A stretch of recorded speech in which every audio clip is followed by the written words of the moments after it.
Assalamualaikum warahmatullahi wabarakatuh. Selanjutnya kita akan mempelajari materi hari ini, yaitu ikatan kovalen. Nah, kita akan di sini ikatan kimia. Nah, ikatan kimia itu dibagi menjadi dua, yaitu ada ikatan ion dan ada ikatan kovalen. Minggu lalu kita sudah mempelajari tentang ikatan ion. Nah, ikatan ion itu berarti transfer elektron. Kalau transfer berarti nanti terjadi serah terima elektron. Karena terjadi serah terima elektron, nanti akan membentuk ion positif dan ion negatif. Ion positif ini berarti melepaskan elektron. Kalau ion negatif ini berarti menerima elektron, sehingga ikatan ion ini terjadi pada unsur logam bertemu dengan unsur non-logam. Nah, sedangkan ikatan kovalen di sini ya, sel elektron, sel berarti mereka sel, berarti memakai elektron sama, pemakaian elektron bersama. Nah, kalau pemakaian elektron bersama, nanti ya terjadi pada unsur non-logam dan non-logam berarti sama-sama menerima elektron. Nah, maksudnya apa sih? Coba ya di sini. Maksudnya di sini contohnya ada unsur A bertemu dengan unsur B. Nah, unsur A ini memiliki elektron valensi 1. Nah, sedangkan unsur B memiliki elektron valensi 7. Berarti kalau 7 berada di golongan 7A. Titik 1, 2, 3, 4, 5, 6, 7. Nah, maksudnya pemakaian elektron bersama ini di sini. Nanti mereka saling berbagi elektron, sehingga nanti A ini mempunyai 2 elektron, sedangkan B ini nantinya akan mempunyai 8 elektron. 1, 2, 3, 4, 5, 6, 7, 8. Sehingga sama-sama sesuai dengan kaidah oktet dan duplet kan, berarti stabil. Nah, ini yang dimaksud dengan menerima elektron, saling menerima elektron. Berarti terjadi pada unsur logam bertemu dengan logam. Lalu perbedaan kedua dari ikatan ion dan ikatan kovalen adalah pada ikatan ion ini terjadi karena perbedaan keelektronegatifan yang besar, sedangkan pada ikatan kovalen terjadi karena tidak ada perbedaan keelektronegatifan. Nah, di sini maksud perbedaan keelektronegatifan besar ini menjadi syarat sehingga terjadi serah terima elektron. Karena perbedaan elektronegatifan yang besar, nanti ada ion positif dan ion negatif yang dilepaskan. Lalu ingat yang kemarin minggu lalu kita sudah mulai tentang duplet dan oktet. Kalau duplet itu berarti elektron valensinya 2 untuk mencapai kestabilan. Kalau oktet itu berarti harus elektron valensinya 8 untuk mencapai kestabilan seperti gas mulia. Kalau kan gas mulia apa? Lalu ada struktur lain yang kedua, berarti yang tadi tandanya titik, lalu ada yang terakhir ada elektron valensi, berarti elektron yang berada pada kulit luar. Nah, di sini ada pertanyaan nih, kenapa pada ikatan kovalen itu sama-sama saling menerima elektron? Jadi alasannya karena pada ikatan kovalen ini kan jadi pada unsur non-logam. Nah, pada unsur non-logam itu unsur-unsurnya mempunyai elektron valensi yang banyak atau besar, sehingga sulit untuk melepaskan elektron, sehingga mereka tuh lebih gampang untuk menerima elektron. Nah, pada ikatan kovalen ini unsur non-logam itu terjadi pada golongan 4A sampai golongan 7A biasanya. 4A ini contohnya ada C, untuk golongan 5A perwakilannya ada N, untuk 7A perwakilannya ada atom O, dan untuk 6A perwakilannya atom O, dan yang terakhir 7A perwakilannya F. Kalau C itu berarti nanti elektron valensinya ada 4 kan, berarti nanti titiknya ada 1, 2, 3, 4. Lalu untuk N 1, 2, 3, 4, 5. N 1, 2, 3, 4, 5, 6. Terus ada 2, 4, 6, 7. Sehingga mereka ini lebih suka untuk menerima elektron.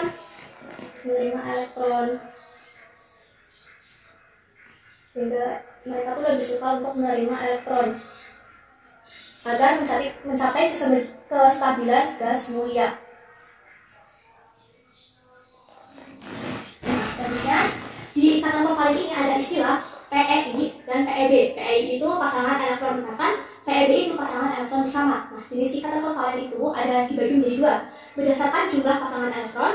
Yang kedua berdasarkan asal elektronnya. Berdasarkan jumlah pasangan elektron dibagi menjadi 3. Yang pertama ada ikatan kovalen tunggal, yang kedua ikatan kovalen rangkap 2, dan yang ketiga ada ikatan kovalen rangkap 3. Nah, ini kita akan pelajari hari ini.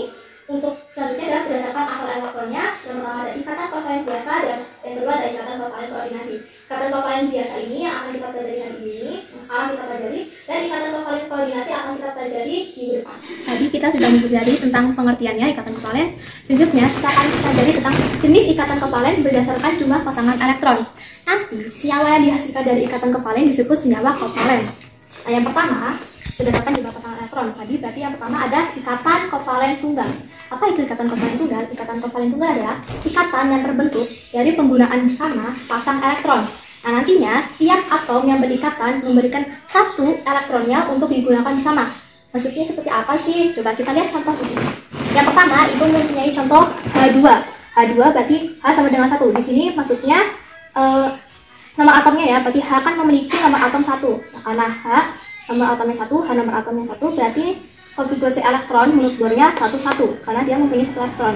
Karena dia mempunyai 1 elektron, jadi nanti bentuk struktur Lewisnya adalah H dengan titik 1 dari golongan 1A, lalu di sini H dengan titik 1. Nah, karena titiknya cuma 1 berarti pada H ini, pada unsur H memerlukan 1 elektron. Untuk H yang kedua memerlukan 1 elektron. Sehingga nanti terjadi ikatan yang seperti ini.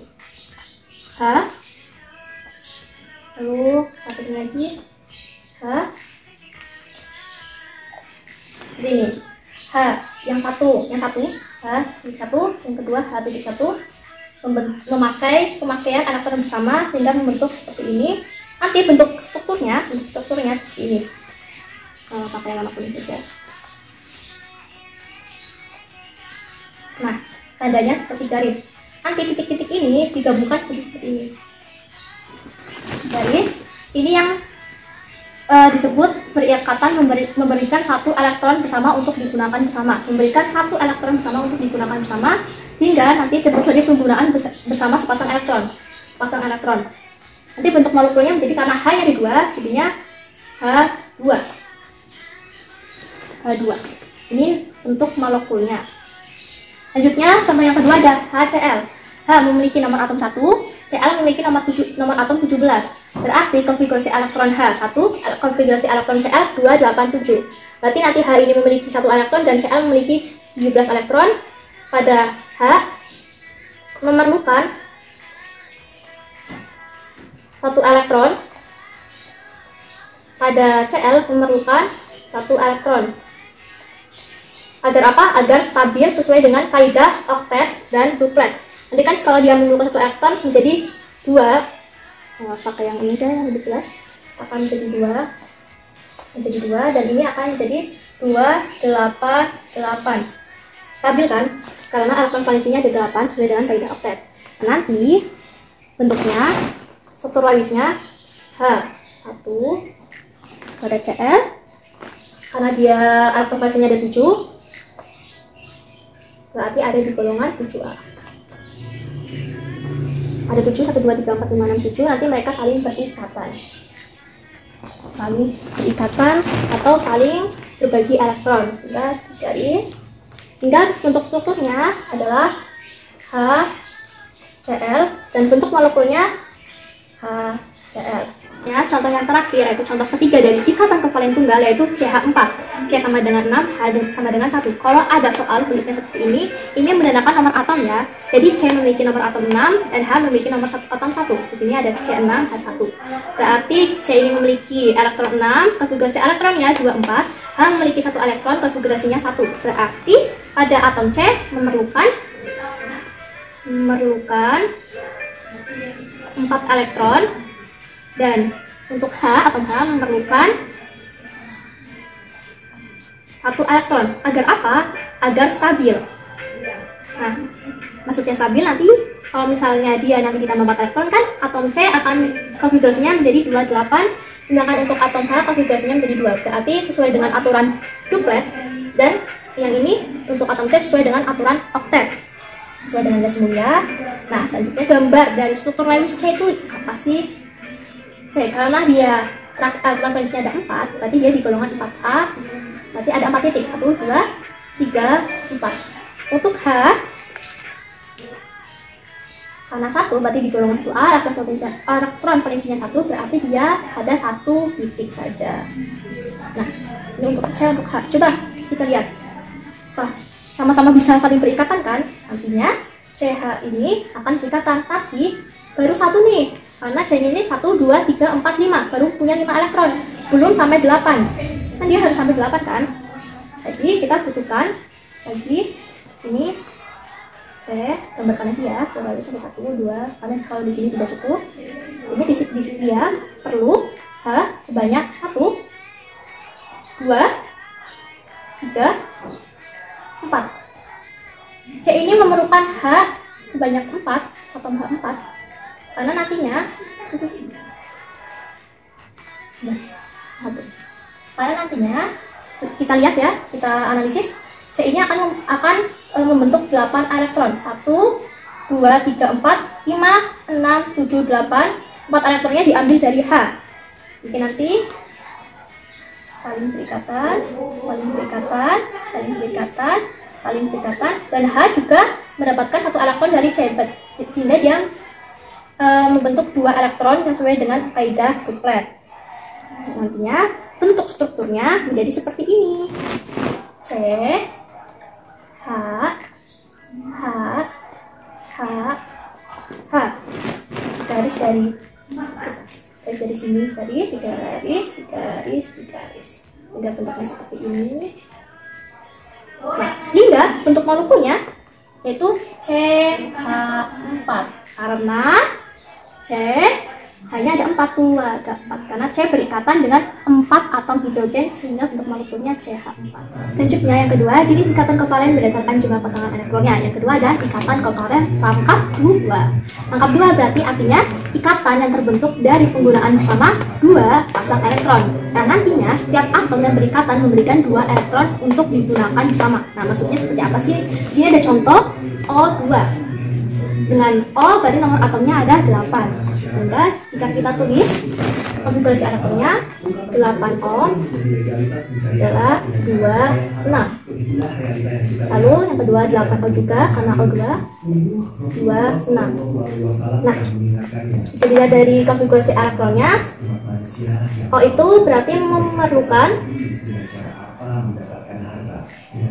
2 elektron. Dan untuk yang kedua sama juga, untuk memerlukan 2 elektron agar stabil, sehingga konfigurasi elektronnya menjadi 28 sesuai dengan kaidah oktet. Nah, bagaimana sih bentuk Lewisnya?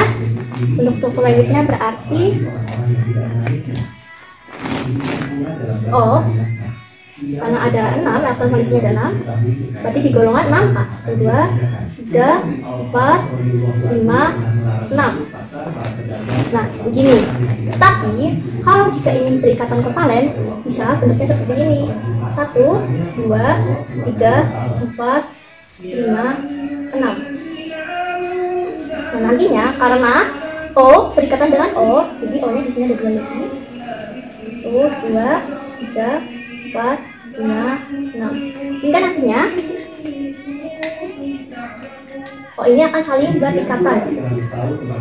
2 elektron pada O yang di sini dan O yang di sini akan saling berikatan. 2 pasang elektron saling berikatan untuk digunakan bersama. Hingga coret di bawah, artinya rumus strukturnya adalah O. Ini yang disebut rangkap 2. Nah, sehingga rumus molekulnya karena O-nya ada 2 berarti O2 seperti itu. Nah, selanjutnya kita ke jenis ikatan yang ketiga. Ikatan yang ketiga kita hapus, yaitu 3, jenis ikatan rangkap 3. Ikatan rangkap 3 berarti di sini dihapus, di sini dihapus. Jadi pengertiannya, ikatan kovalen rangkap 3 adalah ikatan yang terbentuk dari penggunaan bersama 3 pasang elektron. Karena rangkap 3 sehingga setiap atom yang berikatan memberikan 3 pasang elektronnya untuk digunakan bersama. Nah, contohnya ini ada N2. N itu nomor atomnya ada 7. Sehingga nanti N7 konfigurasi elektronnya menurut Bohr ya 25. Berarti nanti ada unsur N memerlukan 3 elektron memerlukan sama 3 elektron agar stabil. Nanti jadinya konfigurasi elektronnya 28 yang sesuai dengan kaidah oktet. Bagaimana sih bentuk struktur Lewisnya? Ingat, struktur Lewis itu berarti yang titik-titik. Karena 7N ini memiliki elektron valensinya 5, elektron terakhirnya 5, berarti titiknya ada 5. Berarti dia ada di golongan 5A. 1, 2, 3, 4, 5. Seterusnya kan seperti ini ya. Tetapi kalau di ikatan kovalen bisa berubah menjadi seperti ini sesuai dengan yang diperlukan. 1, 2, 3, 4, 5. Nah, sehingga nanti 3 elektron di sini akan berikatan dengan N juga. Jadi seperti ini. Jadi seperti ini, N. Titiknya di sini ada 3, 1, 2, 3. Lalu di sini 1, 2, dan 5 berikatan dengan ganti warna, berikatan dengan N. 1, 2, 3, 4, 5. Sehingga nanti saling berikatan. Jadi sesuai dengan pengertiannya 3 pasang elektron. Nanti setiap atom berikatan memberikan 3 elektron untuk digunakan bersama. N memberikan 3 elektron dan N yang sebelah sini memberikan 3 elektron sehingga digunakan bersama. Nanti di garis Jadi nanti rumus strukturnya adalah N 1, 2, 3 N. Ini yang dinamakan rangkap 3. Sehingga rumus molekulnya tadi sama dengan O, karena N-nya ada 2 jadinya N2. Jadi yang perlu diingat tadi ada N2, ada O2 dan H2. Diingat itu elektron valensinya. Kalau H itu kan karena dia elektron valensinya ada 1, berarti dia memerlukan 1 elektron. Nanti H dengan H. Karena dia memerlukan 1 elektron sampai kestabilan. Lalu untuk yang O2, O dengan O, karena dia elektron valensinya ada 6, berarti dia memerlukan 2 elektron untuk mencapai kestabilan, sehingga nanti rangkapnya ada 2. Nah, untuk yang N, karena elektron valensinya ada 5, berarti dia memerlukan 3 elektron untuk mencapai kestabilan, sehingga nanti rangkapnya ada 3. Selanjutnya, yang terakhir, itu akan menjelaskan tentang cara menggambar struktur Lewis agar lebih jelas, biar kalian lebih paham dengan ikatan kovalen itu. Yang pertama ada contoh H2O, yang kedua ada contoh PCl 3. PCl. Nah, H2O dulu ya. Jadi kalau H ini nomor atomnya 1, O ini nomor atomnya 8. Berarti konfigurasi atomnya 1, konfigurasi elektronnya 2, 6. Berarti nanti memerlukan 1 elektron, sedangkan untuk atom O memerlukan 2 elektron agar stabil. Nanti jadinya yang H ini 2 sesuai dengan aturan Dupre, dan nanti yang O konfigurasinya menjadi 2, 8 sesuai dengan aturan oktet. Nah, bagaimana sih gambar struktur Lewisnya? Teman-teman, kita gambar dulu yang H. Nanti struktur Lewisnya akan ada titiknya 1, karena dia elektron valensinya ada 1 dan berada di golongan 1A. Dan untuk O, karena elektron valensinya ada 6, dan berarti ada di golongan 6A. Jadi titiknya ada 6, 1, 2, 3, 4, 5, 6. Nah, ini bentuk struktur Lewis dari atom H dan atom O ya. Lalu bagaimana bentuk struktur saat mereka berikatan? Lihat, karena H di sini kosongnya, yang kosong yang tidak berikatan ada 1, 2, sehingga di sini memerlukan H. Berarti H-nya nanti ada 2. Jadi seperti ini bentuknya. O, kita gambarkan titiknya dulu yang nanti jadi di sini ada O, ada H, dan di sini ada H. Saling berikatan. Berarti H memberikan 1 elektronnya kepada O, dan O memberikan 1 elektronnya kepada H, sehingga sama-sama saling saling mengumpulkan. H nanti elektronnya jadi 2 dan O elektronnya jadi 8. Sehingga bentuk strukturnya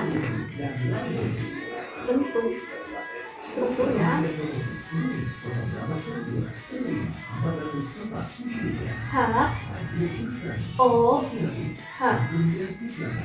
Lalu bentuk molekulnya, karena H-nya ada 2, jadinya H2O. Selanjutnya kita ke PCl3.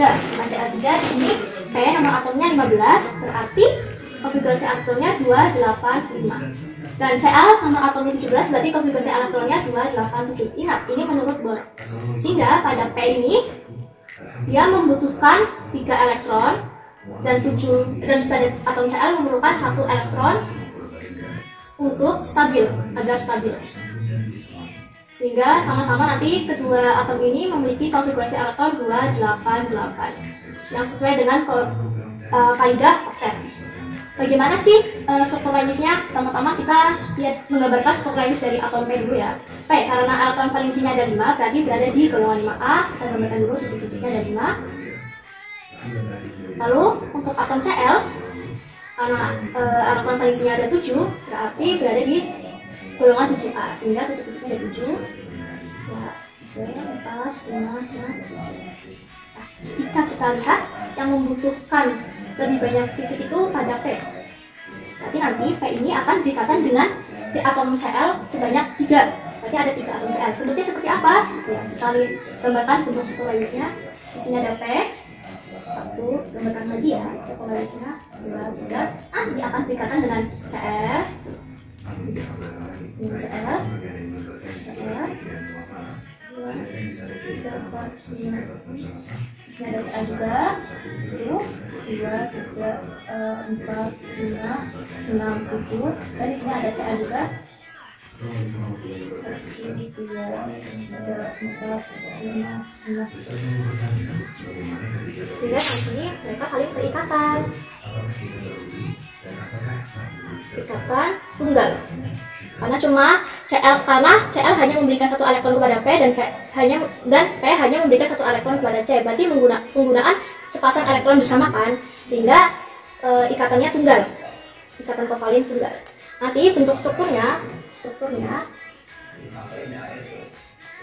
jadi P, Cl, Cl, Cl, sehingga bentuk molekulnya PCl3. Nah, di ikatan kovalen itu kan ada istilah PEI dan PEB. PEI itu pasangan elektron ikatan dan PEB itu pasangan elektron bebas. Itu apa sih? Jadi saya akan jelaskan. Pasangan elektron ikatan artinya, sini lihat ini, artinya dia tuh berpasang ikatan. Maksudnya pasangan elektron ikatan antara atom O dan atom H saling berikatan. Ini yang disebut pasangan elektron ikatan. Pasangan elektron bebas artinya ini. Artinya ini. Ini yang disebut pasangan elektron bebas karena dia tidak berikatan dengan atom manapun. Bebas-bebas. Nah, untuk KCl3 ini yang disebut pasangan elektron ikatan karena saling berikatan P dengan Cl. Lalu ini yang disebut PEB, pasangan elektron bebas. Sekian pelajaran hari ini. Mohon maaf jika ada salah kata atau ada kalimat yang kurang bisa dipahami. Mohon maaf. Jika ada pertanyaan silahkan tanyakan di grup. Dan setelah melihat video ini silahkan komen di bawah. Terserah kalian mau komen apa, mau bertanya atau mau mengapresiasi atau mau apa. Tidak terserah kalian karena komen kalian akan ditulis bagi kalian gratis setelah menonton video ini. Terima kasih. Sampai jumpa. Semangat.